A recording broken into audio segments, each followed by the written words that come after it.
नमस्कार.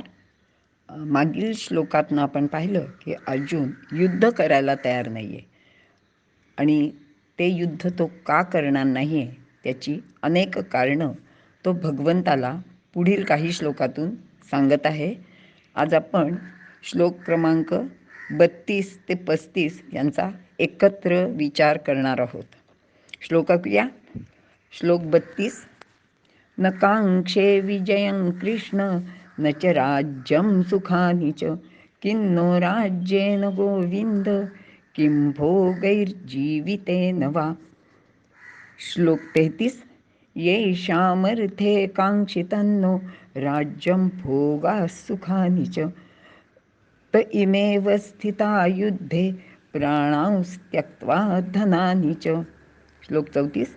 आचार्याः पितरः पुत्रास् तथैव च पितामहाः मातुलाः श्वशुराः पौत्रास् शालाः सम्बन्धिनस्तथा. 35. एतान्न हन्तुमिच्छामि घ्नतोऽपि मधुसूदन अपि त्रैलोक्यराज्यस्य हेतोः किन्नु मही कृते. श्लोकांचा अर्थ पाहूया. हे कृष्णा, मला विजयाची, राज्याची किंवा सुखाची इच्छाच नाही. गोविंदा, राज्यभोग अथवा जीवित म्हणजे आयुष्य यांचा उपयोग तरी काय? कारण ज्यांचेसाठी हे राज्यभोग किंवा सुख यांची इच्छा करायची त्या ह्या कुटुंबियांसाठी, मित्रांसाठीच ना. कारण त्यांना सर्वांना सुख, आराम, स्वास्थ्य मिळावे हाच खरा हेतू या राज्य मिळवण्याचा उद्देश आहे. पण येथे तर आमचे गुरु, वडील, आजोबा, मामा, काका, सासरे, नातू, मेव्हणे, बंधू, इतर सर्व आप्तेष्ट व संबंधित हे सर्व स्वतःचे प्राण पणाला लावून राज्य सोडून येथे युद्धासाठी उभे राहिले आहेत. हे मधुसूदना, यांनी मला मारले तरी किंवा अगदी कोणी त्रैलोक्याचे राज्य मला दिले तरी सुद्धा मी यांना मारू इच्छित नाही. मग केवळ या इथल्या पृथ्वीवरील या राज्याची काय कथा? मला अजिबात त्याची इच्छाच नाही. विवरण पाहूया. अर्जुन आपल्या आप्तांच्या मोहामुळे राष्ट्रकार्य विसरला. राष्ट्राचेसाठी स्वकीयांच्या सुखाचा सुद्धा त्याग केला पाहिजे ही शिकवण सुद्धा विसरला. तो विवेकहीन, नेभळट बनला. अर्जुनाने आत्तापर्यंत प्रत्येक युद्धात विजय मिळवलेला आहे आणि म्हणूनच त्याला विजय असे एक नाव मिळालेले आहे. माऊली म्हणतात, विजयी नामे अर्जुन विख्यातो किंवा तुझे नामे अपयशी दिशालंघीचे. म्हणजे अरे, तुझं नावच विजय आहे किंवा तुझ्या नुसत्या नावाने सुद्धा अपयश दूर निघून जाते. असा हा विजय स्वरूप अर्जुन इथे मला जय नको, मला राज्य नको असे म्हणत आहे. जणू तो स्वतःच स्वतःला नाकारत आहे. असे मूर्खपणाचे आत्मघातकी बोलणे अर्जुनाने सुरू केले. येथे त्याने कृष्णाला गोविंद असे म्हटले आहे. गो म्हणजे इंद्रिय आणि विंद म्हणजे स्वाधीन ठेवणारा. इंद्रियांना स्वाधीन ठेवणारा आत्मज्ञानी पुरुष म्हणजे श्रीकृष्ण. स्वकीयांचा नाश करून आत्मघात करायला तो का बरे मला प्रवृत्त करत आहे असा प्रश्नच जणू अर्जुन विचारत आहे. आणि अर्जुनाला संभ्रम पडला आहे की इतक्या सर्व नात्यातील रक्तांच्या बांधवांना, गुरुजनांना ठार मारून त्याला काय सुख मिळणार आहे? ज्या सुखासाठी एवढे सारे पाप करायचे ते तर आमच्यापासून नक्कीच दूर निघून जाईल. त्यापेक्षा मीच एकट्याने या सुखाचा त्याग केलेला बरा. म्हणजे इथे असलेले इतर सर्व सुखाने जगतील. त्यांच्या सुखासाठी वडिलांना, घरातील ज्येष्ठांना, गुरूंना, बांधवांना सुखाने आरामात जगता यावे यासाठीच तर धन, संपत्ती, राज्यवैभव मिळवायचे असते. आणि इथे तर त्यांच्या अशा सुखाचा विचार न करता अर्जुन जणू त्यांचे जीवावरच उठला आहे याची त्याला जाणीव होत आहे. आणि याच जाणीवेने तो एकदम या सर्वापासून दूर जाण्यासाठी प्रवृत्त झाला आहे. त्याला अचानक व अवेळीच अशी विरक्ती प्राप्त झाली आहे. त्यामुळे तो स्वतःचा क्षत्रिय धर्म विसरला आणि झालेला अपमान आणि अन्यायसुद्धा विसरला. आणि शेवटी त्याने आपला निर्णय श्रीकृष्णाला सांगताना म्हणाला की मी इथे तिन्ही लोकेचे राज्य जरी मिळणार असले तरी या सर्वांना मारणार नाही. मग येथील एवढ्याशा राज्याची ती काय कथा, कारण यांना मारणे म्हणजे आत्मघातच आहे. निज हृदया के करू घातू केवी.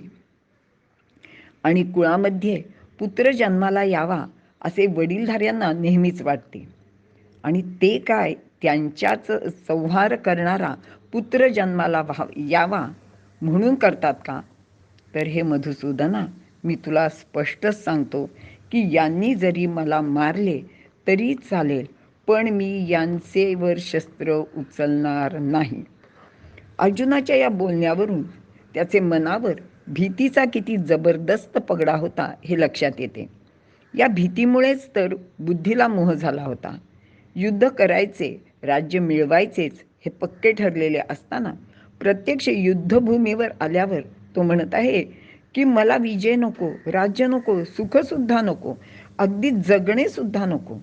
दुसऱ्याला मारणे म्हणजे खून करणेच, आणि हे तर पाप आहे.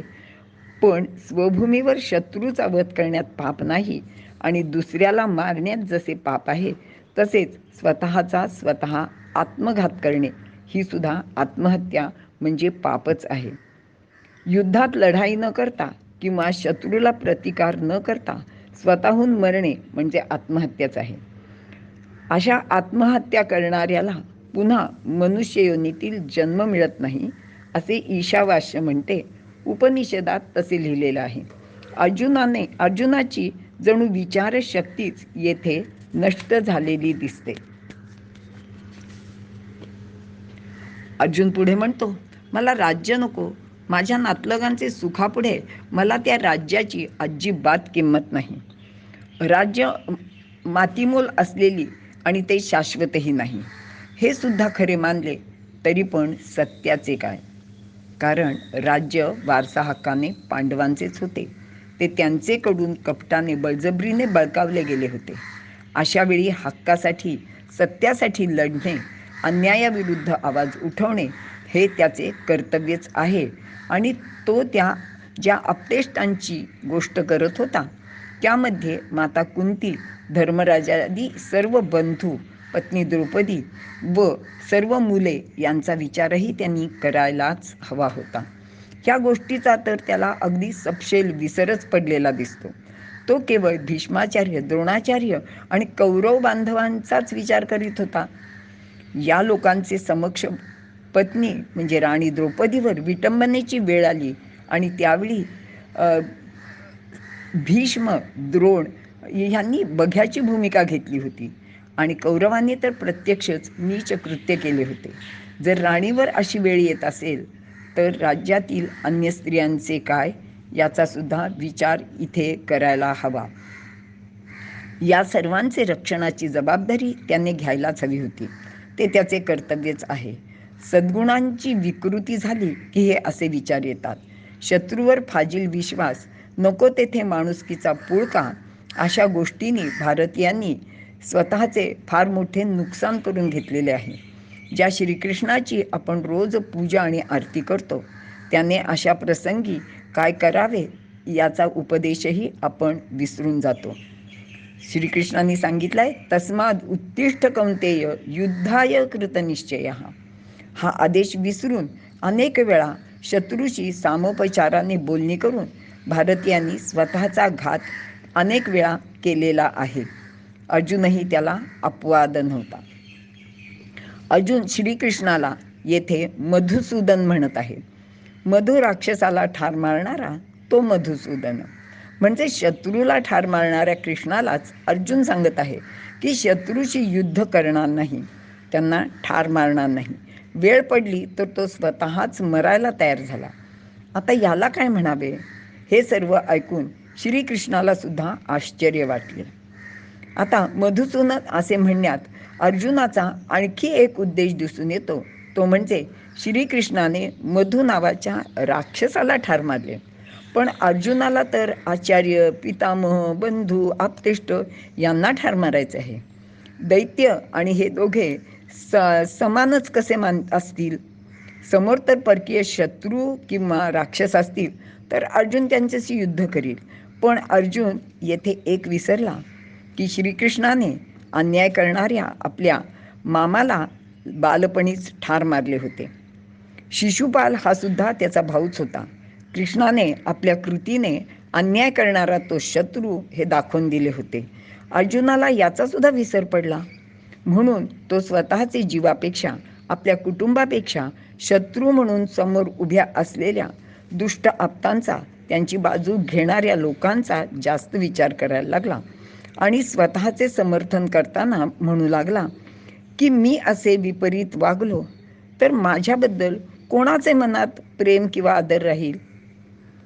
आणि इतरांचे राहू दे रे, पण ज्या सुकृताने तुझ्यासारखा सखा मला मिळाला आहे, तो या अशा ते पुण्यच या अशा कृत्याने नष्ट होईल. मग तुझे दर्शन सुद्धा मला होणार नाही रे. आणि मग सांगे मुख केवी पाहिजे तुझे कृष्णा, कारण माझ्या हातनं इतके पाप झाल्यानंतर तू तर मला दिसणार सुद्धा नाहीस. इथे आपण थांबूया. ह्याच्यातूनही अजून पुढे अर्जुन अनेक गोष्टी सांगणार आहे, त्या पुढच्या श्लोकात पाहूया. धन्यवाद.